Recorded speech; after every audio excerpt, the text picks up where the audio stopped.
ირანიდან ბალისტიკური რაკეტების გაშვების გამო ისრაელის ცენტრალურ და ჩრდილოეთ ნაწილებში, ასევე სამხრეთის ზოგიერთ რაიონში საჰაერო განგაშის სირენების ხმა ისმის.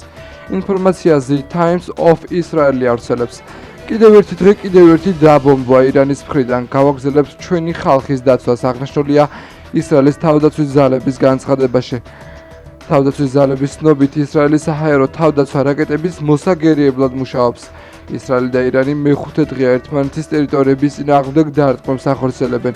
ირანში საბრძოლო მოქმედებების დაწყებიდან სულ მცირე 224 ადამიანი დაიღუპა, ისრაელში კი 24. ახლო აღმოსავლეთში განვითარებულ მოვლენებს დიდი შვიდეულის ლიდერები ეხმაურებიან, საკითხს ეხმიანება თურქეთის პრეზიდენტიც. სინამდვილეში არ იცის რას აკეთებს. შესაძლოა მომავალში გააცნობიეროს თავისი შეცდომა, მაგრამ ვშიშობთ, რომ მაშინ უკვე გვიან იქნება. სინამდვილეში პალესტინელ ხალხსა და მათ მიწებზე თავდასხმა არ არის ინციდენტი, რომელიც შემოიფარგლება მხოლოდ იქ მყოფი რამდენიმე მილიონი ადამიანით. ანალოგიურად ირანულ მიწებსა და ხალხზე თავდასხმა არ არის საქმე, რომელიც ეხება მხოლოდ ირანის სახელმწიფოს. ჩაგვრის ყოველი აქტით, სისხლის ყოველი დაღვრილი წვეთითა და კაცობრიობის წინააღმდეგ ჩადენილი ყოველი დანაშაულით, ისრაელი თანდათან საფრთხეს უქმნის საკუთარ არსებობას და ერის მომავალს.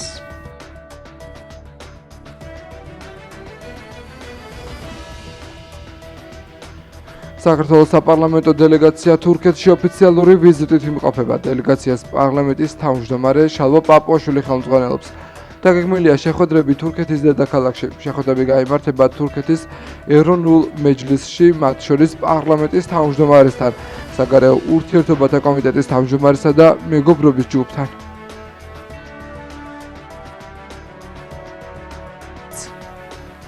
დღეს იწყება საპარლამენტო დელეგაციის ვიზიტი ანკარაში, რომელსაც ხელმძღვანელობს პარლამენტის თავმჯდომარე. ჩვენ გვექნება შეხვედრები თურქეთის ეროვნულ მეჯლისში, შეხვედრა გვექნება რა თქმა უნდა პარლამენტის თავმჯდომარესთან, ასევე საგარეო ურთიერთობათა კომიტეტის თავმჯდომარესთან, მეგობრობის ჯგუფის ხელმძღვანელთან და წევრებთან და სხვა კოლეგებთან. ეს მნიშვნელოვანი ვიზიტია, იქიდან გამომდინარე, რომ საქართველო და თურქეთი არიან სტრატეგიული პარტნიორები და ჩვენს შორის არსებობს ძალიან ბევრი საპარლამენტო და ასევე აღმასრულებელი ხელისუფლების დონეზე ფორმატები, როგორც ორმხრივი, ასევე სამმხრივი თანამშრომლობის. შესაბამისად, ამ ვიზიტში ჩვენ ვისაუბრებთ იმ მიმართულებებზე, სადაც კიდევ უფრო მეტი თანამშრომლობა და თანამშრომლობის გაღრმავება შეიძლება გქონდეს. საქართველოსა და თურქეთის რესპუბლიკას შორის სტრატეგიული პარტნიორული ურთიერთობები დინამიურად ვითარდება. განსაკუთრებული მნიშვნელობა გააჩნია საქართველოს პარლამენტის თავმჯდომარის ბატონი შალვა პაპუაშვილის ოფიციალურ ვიზიტს ანკარაში, რაც ხელშეუწყობს არა მარტო საპარლამენტაშორისო ურთიერთობების გაღრმავებას, არამედ ორმხრივი და მრავალმხრივი ურთიერთობების გააქტიურებას მრავალი მიმართულებით. ორმხრივი ურთიერთობების ერთ-ერთი მნიშვნელოვანი კომპონენტია, რა თქმა უნდა, სავაჭრო ეკონომიკური კონტაქტები.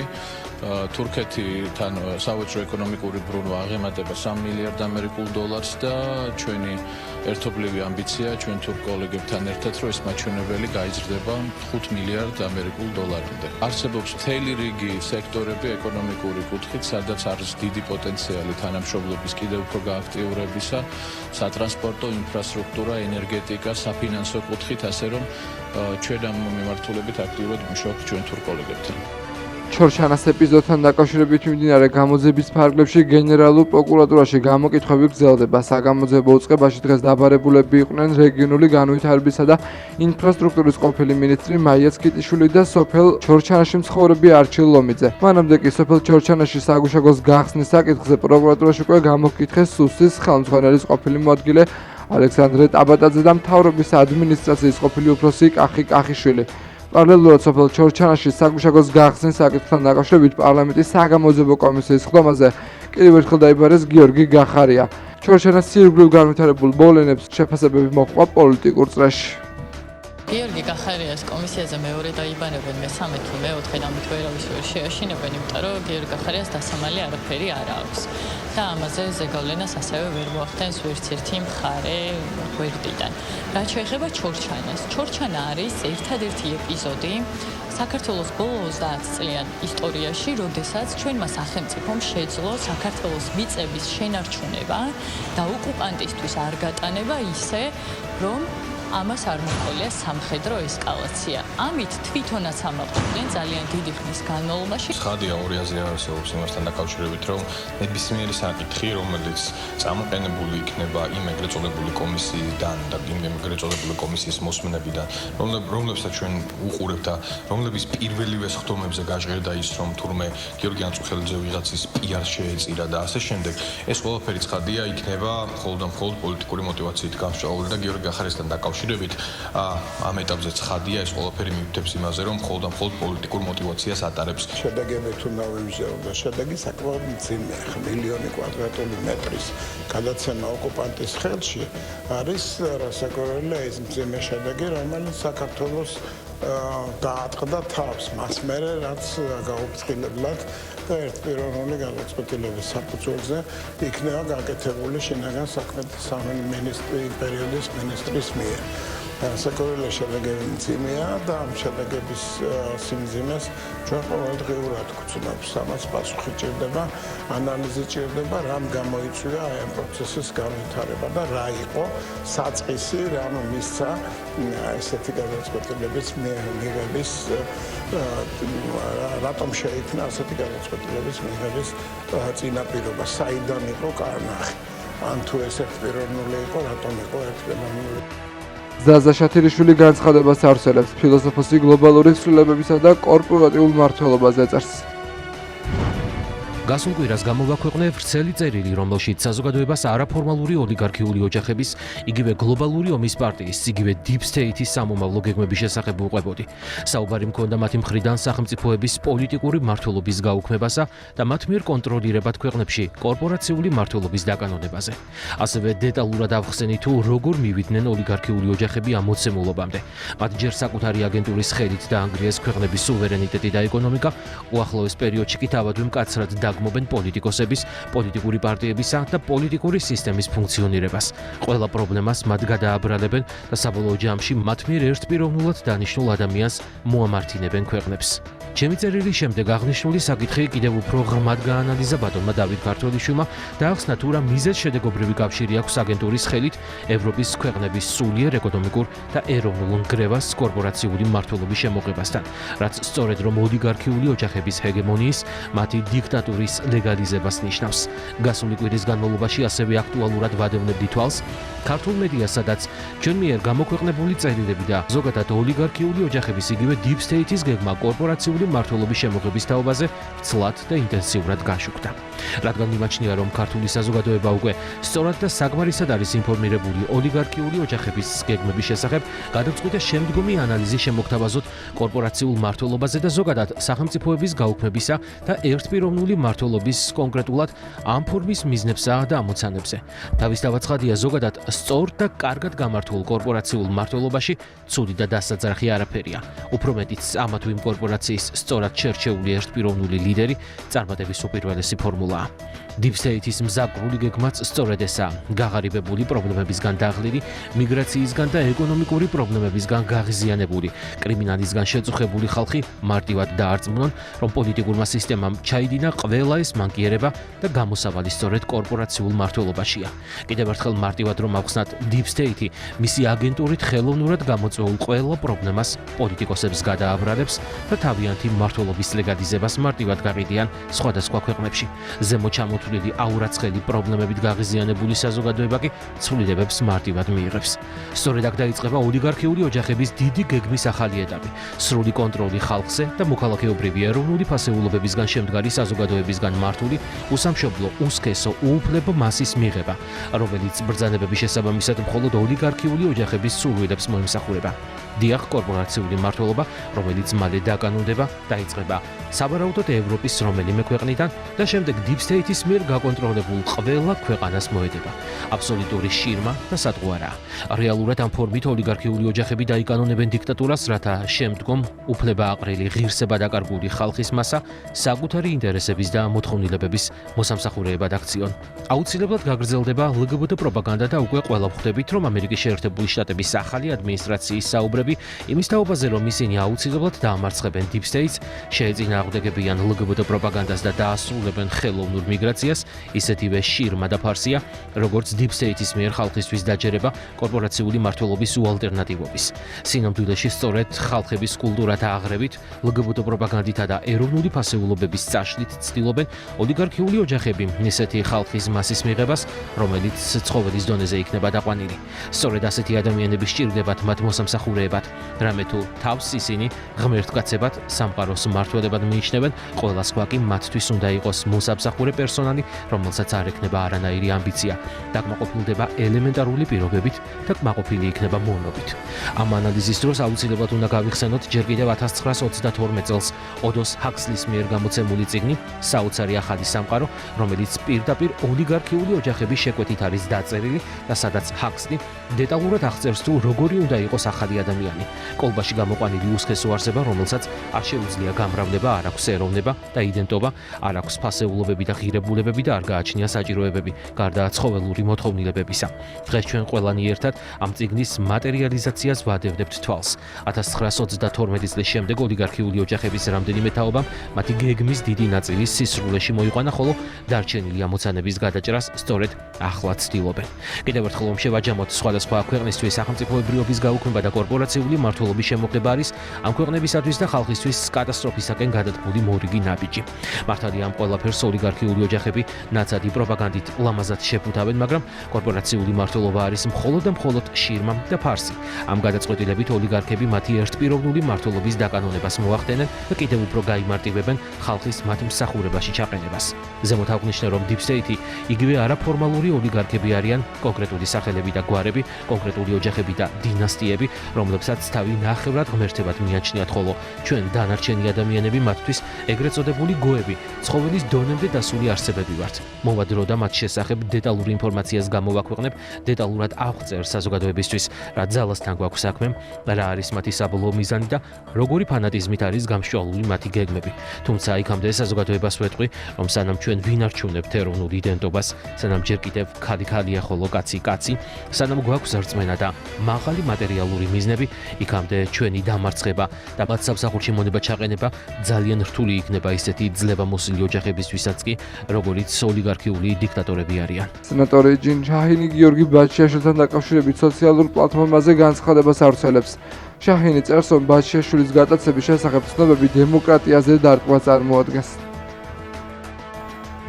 გიორგი ბაჩიაშვილის გატაცების შესახებ ცნობები ქართულ დემოკრატიაზე დარტყმა.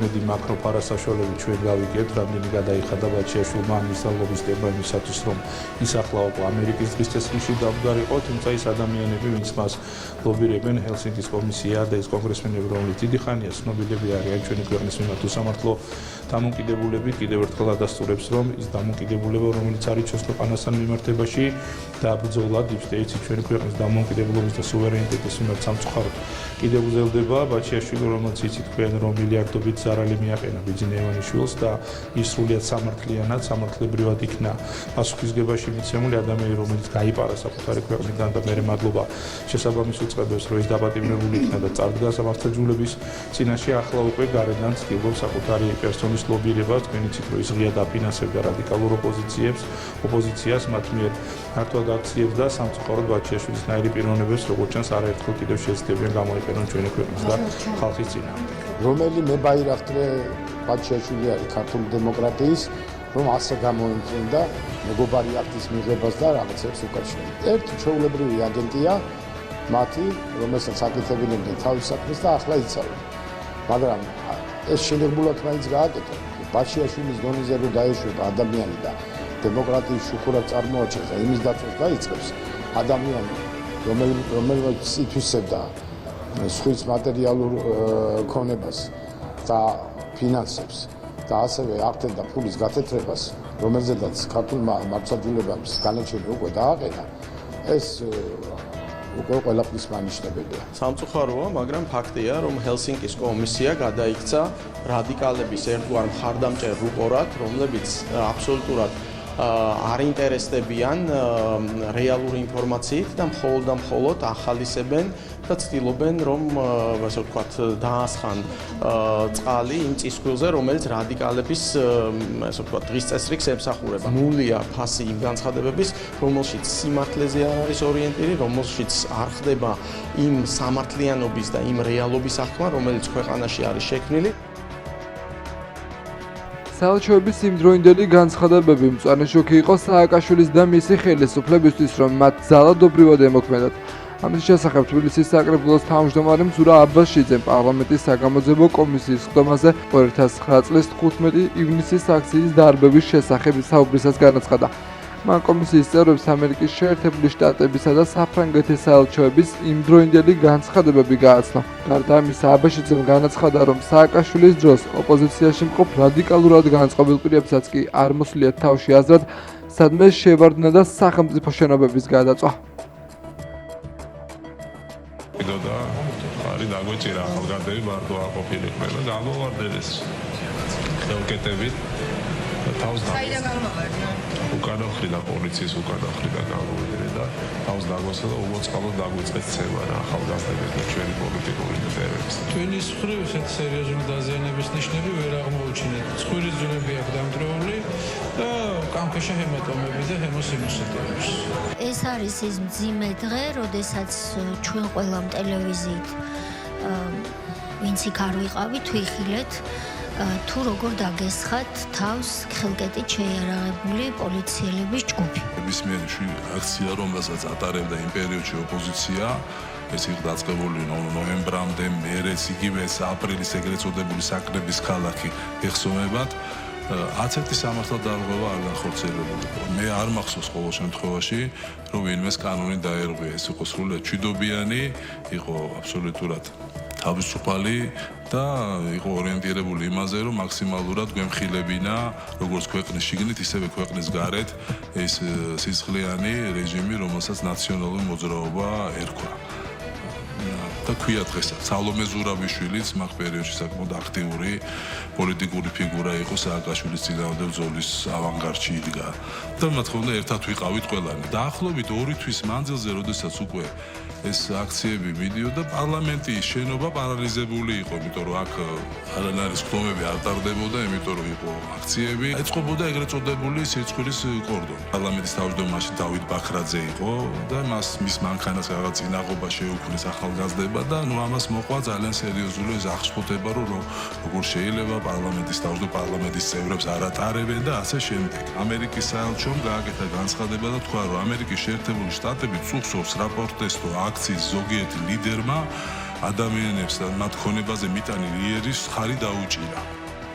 ხსენებულმა თავდასხმებმა ხელი შეუშალა ოფიციალური პირების საქმიანობას და გადაკვეთა ხაზი, რომელიც აზრის გამოხატვის, თავისუფლებას და კრიმინალურ ქმედებებს შორის არის გავლებული. ეს აკეთებს ამერიკის შეერთებული შტატების საელჩო განცხადებას.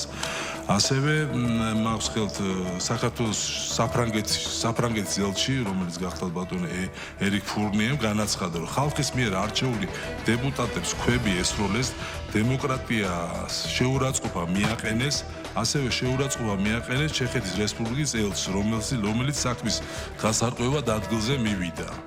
ჩვენ მოუწოდოთ ყველა პოლიტიკურ პარტიას თავი შეიკავოს ძალადობის პროვოკაციისაგან. პოლიტიკურ პარტიას მოუწოდეთ.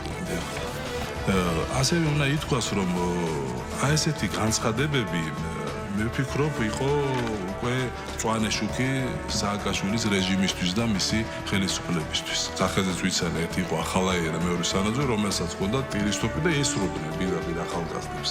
ერთობოდნენ ხო რაღაცა წაებს ესროდნენ ახალგაზრდებს და აბსოლუტურად ახლა ეს იყო ძალიან პროვოცირებული. ვინ იყო ამ დროს დათა ახალაია? ვერ გეტყვით, თანამდებობა ალბათ იყო მაღალჩინოსანი უშიშროების მაღალჩინოსანი. 2012 წელს რომ გავიმარჯვეთ არჩევნებში, მე ამდენივე ჩემი განცხადება, რომელიც ასევე ეთერში განაცხადა და მათი მამაც მოიხსენეთ, სასამართლოში მიჩილა მამამისვამ რაღაცა ცილის სამებისთვის და სასამართლოშიც ვიყავი დაბარებული ამის გამო. ვით დამთავრდა ეს პროცესი? მგონი არ ვიცი, მე აღარ მიმიქცევი ყურადღება, მაგრამ არ დაუძახიათ ჩემთვის სასამართლოში. ხო, ისე საერთოდ ბადარი როლანდი ძალიან გულჩვილი და მოწყობილი. მე ეს უბრალოდ რაც დავინახე, იმას ყვები, დიახ.